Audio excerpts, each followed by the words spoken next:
Hello everyone, welcome back to Guide Pro. In this video, I will show you how to change or add a new email address to your Instagram account step by step. This is useful if your old email is not working or you want to update your account for better security. First, open the Instagram app on your phone.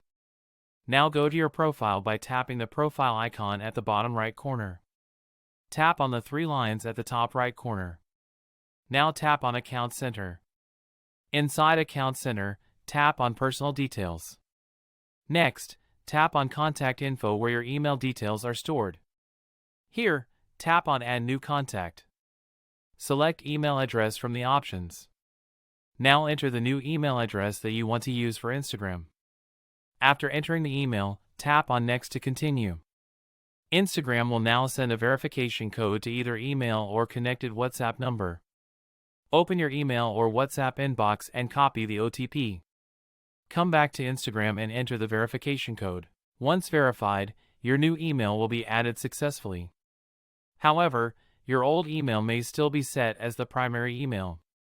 To change this, tap on the old email address. Now tap on Delete Email. Read the warning message carefully.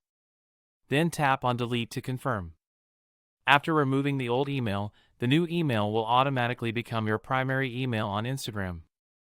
This helps you receive important security alerts and login notifications properly. That is how you can change your email on Instagram easily. If this video helped you, like the video and subscribe to Guide Pro for more helpful tutorials. Thanks for watching and I will see you in the next video.